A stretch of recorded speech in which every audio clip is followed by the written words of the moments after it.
nobody could tell me that I'm going to make it to the NFL. Nobody could tell me at all. That was my desire. That was my dream. That's the thing I wanted to do. As I transitioned from playing little league football, as time went on, one thing I struggled with was reading. I struggled with reading. It was hard for me when I was in a chapter one class, in the slow learning class. And so when it was time for me to actually read, I would have sweat coming down my forehead. Like if I ran the 15K, I was that nervous, right? And so, but I played sports and I did whatever I could to actually just to perform, to go to the next level, right? So that was my beautiful mother there. And even in that, from little league all the way to high school, like my brother Montreal's on the line here, down in Miami, we were the first team to win state, 1995, state champs, Florida state champs. So found myself playing little league all the way to high school, from 10th grade, on 10th grade, starting on varsity to 11th grade, winning state. That's a huge accomplishment. But as you may know, like I said before, I didn't take education seriously at all. I didn't study. I just thought I did what I did just to get by.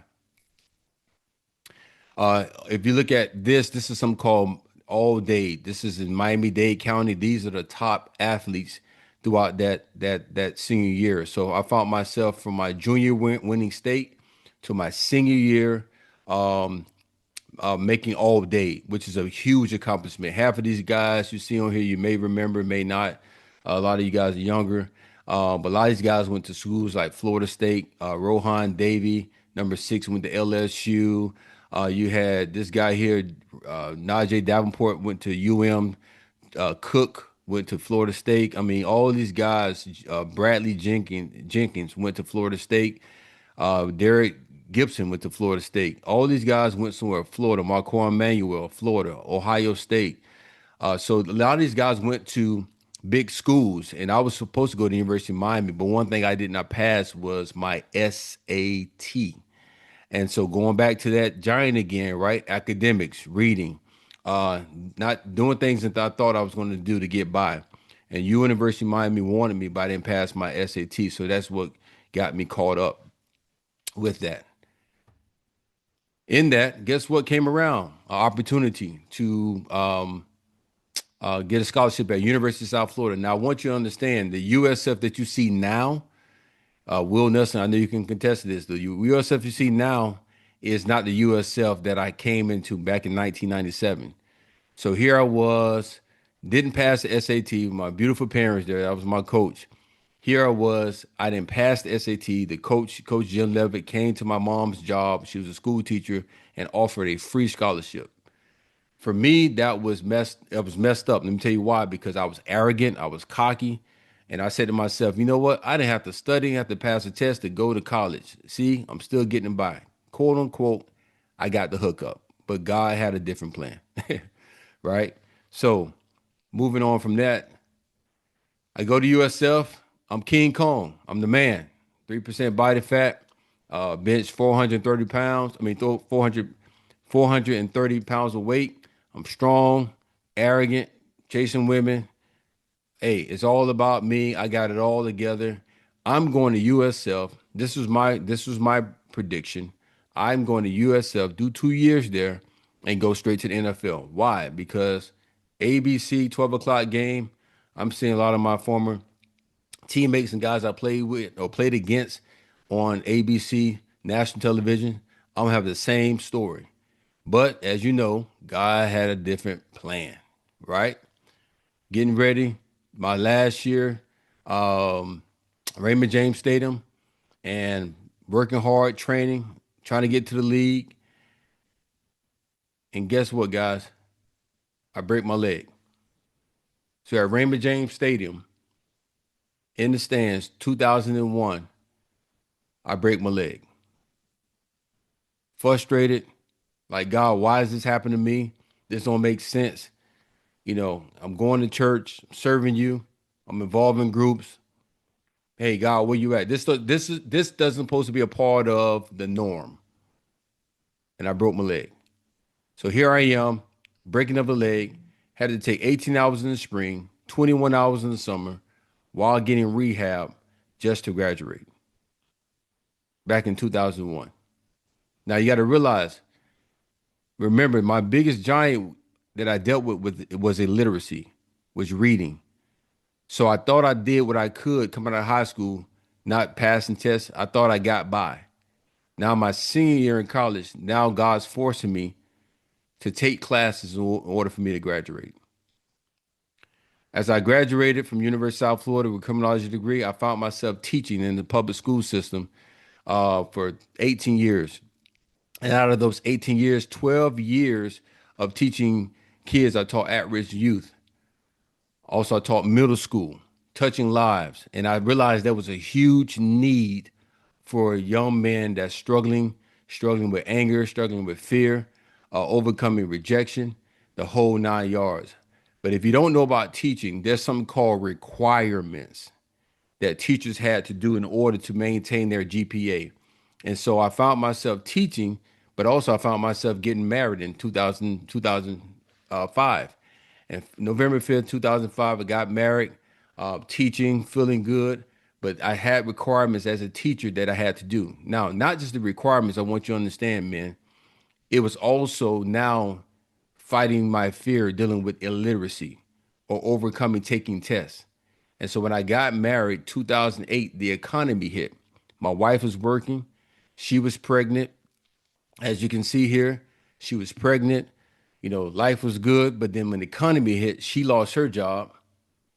And the teaching certification that I needed to get, I went from making 40,000 salary to $11.63 an hour. Let me repeat that again, just in case you don't understand. 40,000 in 2001, 40,000 teaching salary, which is not a lot, to $11.63 an hour. And my wife is pregnant. The economy hit. She was the breadwinner making more than me. Now, all of a sudden, she's asking me, what's so hard for you passing this test? Your requirements. And she doesn't realize that I'm fighting with illiteracy or fighting with fear or overcoming fear of taking tests. And I want to encourage you guys in fatherhood or even as a husband, there are moments and there are times, and yours may not be reading or taking tests, but it may be pornography, or it may be substance abuse, or it may be isolation. And so it took me 11, hear this, guys, it took me 11 years teaching in the school system to pass that test. So I want to ask you a question. What are the giants or what are the things that's in your life? You don't have to tell me. There's something that you want to marinate on that God is in, no matter if it's now or later, but God is going to put you in a crossroad, sometime in marriage, sometime in parenting, or sometime in just this process to help you fight your giant. So this was in 2000 and my daughter's born in 2008. So this was in 2008. This was what we had. And my wife was pregnant. And then the next coming up in 2000 and September 1st, 2008. This is the day. Hear this, guys. This was the day after my wife just had our daughter. And that day, guys, hear this, man. Can I say this? Was scared. I was scared. Why? Because the finances were tight. I'm making $11.63 an hour. FedEx at night, working sun up and sun down, not making ends meet at all. She's mad. My wife mad. We all mad. I think the cockroach is mad. We all are mad and frustrated. And I played football. I felt like nothing really moved me emotionally. But this was a time when a life came into this earth. I was scared. And I found myself during this time working from sun up to sundown, not making ends meet. And I never forget my wife. I came home from FedEx. And I want you guys to hear this. I came home from FedEx. And as I came home from FedEx, and my wife is breastfeeding our daughter, I walked upstairs in our townhome we lived in at that time. And I'm thinking she's asleep, 2 in the morning. And I wanted to hold my child. and my wife was half asleep, head going back. And the baby, now when the baby's being breastfed, that's their time that they're eating. That's the nourishment that they're receiving. And the baby starts crying, and I'm in the corner, and I'm just feeling overwhelmed, rejected, frustrated. And here this man, I said to myself verbally, external. I said this externally, not thinking that my wife was up. I said, I'm gonna come out with a book. And she wakes up out of her sleep as she was breastfeeding our daughter, and she said, "You should name it Daddy's Milk." Now, I'll be honest with you, man. We're men. I said, "Man, I'm not writing no book called no Daddy's Milk. That sounds crazy."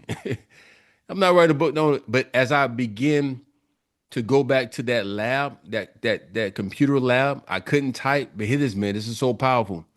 I had time. I had time. I had time to type. I had time to think. And as I began to type and began to put things together, and as God began to download things to me, I started to realize Daddy's milk. And the Lord began to speak to me, said, if it wasn't for the father's seed, the wife or the significant other breast would not be filled with milk. He said, everything starts with the seed. Laughter, pain, rejection, generation, wealth. Everything starts with the father's seed. And that's when God gave me a book called Daddy's Milk. And Daddy's Milk is a book that help men, not just fathers, but men unpack things that they have learned from their fathers, their environments, their models. And let me give you a breaking news, man. Nobody come from a perfect family. Nobody. I don't care how good it looks. I don't care how pleasant it looks. We all come from brokenness. And I'll give you some another breaking news. My father's a great man who passed in 2020. He couldn't read. His brothers couldn't read. I struggled with reading. So how in God's green earth God can choose me to write books? That's the power of God, man. That's the power of connection. That's the power of relationship with Jesus Christ, that he gives you power to get wealth, but not just money, but wealth and ideas. And so Daddy's Milk was written in 2014. It was published 2014, but it took me, I'll be honest with you, 4 to 5 years to write the book. Why it took so long? Because I really didn't think it was going to be a book. I didn't really think that who would really read this. But you never know how God uses you for greatness. And so Daddy's Milk is not just a book for fathers, it's a book for men to unpack their fathers. And that was in 2014. But in that, I realized being an ex-ball player, men, this is powerful, man, what I'm about to give you. Men need a plan. Men need a plan. There's a lot of men want to do right. A lot of men want to walk some things out great as a father who has a husband, but they don't have a plan, and not just a cookie cutter plan, but a real live plan for us as men to grow. And so from that, that's when God laid in my heart to create Fathers University. It's educating men in fatherhood, finance, and fitness, building stronger men, stronger families, and stronger legacies. And out of Fathers University, that's when God laid on my heart to create something called Fathers Wins. I'm a former athlete, and the reality, man, I don't know about you, but we all want to win. We all want to win. We want to win. And I'm not saying win as a scoreboard, but winning and staying in the fight. Winning. And that's why we have a 6 week Fathers Wins curriculum. The first week focuses on what's your story. I love that week. Why? Because many people, and I said this today on the pastor's hangover, many people are so ashamed of their story. Many people are so ashamed of, and many men are ashamed of their story. But do you realize that God want to use your story as your superpower? He want to use your story as your superpower. Your story, nobody can do it the way you do it. You went through all that not to be ashamed of your story. You went through all of that to be ashamed of really being your authentic self. And the more you embrace who you are, you embrace your trauma, you embrace your past, you embrace everything, that what makes you your superpower. And the second week focuses on um, educating healthy, educating healthy modeling habits. And so that's talking about modeling. I'm gonna go to the next slide. So the first week is what's your story, right? giving men healthy tools to communicate their story, explaining how their story can be an asset, not a liability. And the second week, focus on models. Where are we showing our children? What are we showing our children? So it's helping men identifying the unhealthy habits they've learned from their models. And sometimes the models may not just be a father, it may be a mother, right? It may be an auntie, it may be a big brother. So it helps men. We go through questions. There's questions that comes with this, discussion questions. That's the second week. The third week is family cycles. And as we get into the third and fourth week, it's some heavy, heavy, heavy lifting, which that's why I had family cycles instead of being just 1 week, it's 2 weeks. And the first cycle we talk about is how to communicate. Now, men, I'll be honest, coming from ex playing ball, I had coaches. I played ball since the age of 5. I had coaches, they don't care nothing about how they said it. They said it and they said it, just take it like how you want it. And it's just that clear. And I had to learn as a father and as a husband, I couldn't communicate with the same tone with my wife that way. Excuse me. I couldn't communicate with the same tone with my kids that way. I had to change some things up. And there's some things, if someone says to themselves, "No, I got it all together," they're lying to you, right? So we have to learn how to communicate. Communication is the other cycle. The third week is, where are you? Where are you? A lot of men don't even know where they are. I'm not talking about physically, but emotionally. And it talks about this in the week. Four is, many families struggle not because their father is absent physically, but because he is out of position. Adam, where? Hear this. God asked that question. Adam, where art thou? God already knew where he was at, but Adam didn't know where he was at. There's a lot of men, they know where they at physically, but they don't know where they at emotionally. And can I get deeper? They don't even know where their kids at emotionally, or their wife at emotionally. And that doesn't mean there's a scoreboard, right? But Adam, where are thou? Like, where are you? Where are you as a man? Where are you as a father? And so that's what we talk about. And these are questions that comes with this each week, and also there are videos that comes with it as well. Week number 5 is not too late. I talked a little bit about it with our Father's Day breakfast this past weekend, but it's not too late, which I love, because many times as men we feel like it's too late. Man, don't have me preaching on this microphone, man. It's never too late. It's never too late if we get in position. And there's some things that we have to do. There's some unpacking. There's some legwork that we have to do. It's so real. We have to put the work in. It don't just work by itself, but we have to put the work in. And sometimes the work is, I'm sorry. Sometimes the work is I dropped the ball. The work is listening. Sometimes, so it's called, it's not too late. And the last week, which is I love, one of my favorite weeks, is dream. The greatest asset we have is creativity. Asset we have is creative thought. Our dreams are the foundation of our thoughts. Everything that exists and started as a thought first. Many, I'm gonna slow this down and say it clearly. Many men, when we become husbands, and sometimes when we become fathers, we do so much to provide and give to our families, but we stop dreaming. One thing I applaud you, Will Nelson, what you just said. I'm taking classes. Why? You're dreaming. Many men stop dreaming, man. We stop dreaming. We get older and we just, no, I'm focused on my kids. Yeah, but you can still can dream. You can still dream. You can still dream. You can still dream. And not just dream, but dream and birthing that thing out to existence. Dream. Why? Because when you dream, your kids, your great grandkids, their standard is so high, not to keep up with you, but their standard is so high to realize my grandfather dreamed, my father dreamed. So yeah, so that's what that's all about. It's called Dream, and it's called the name of it's called Fathers Wins. Um, so it's a 6 week class. which is the Father's Wins curriculum. What you get is the Daddy's Milk book.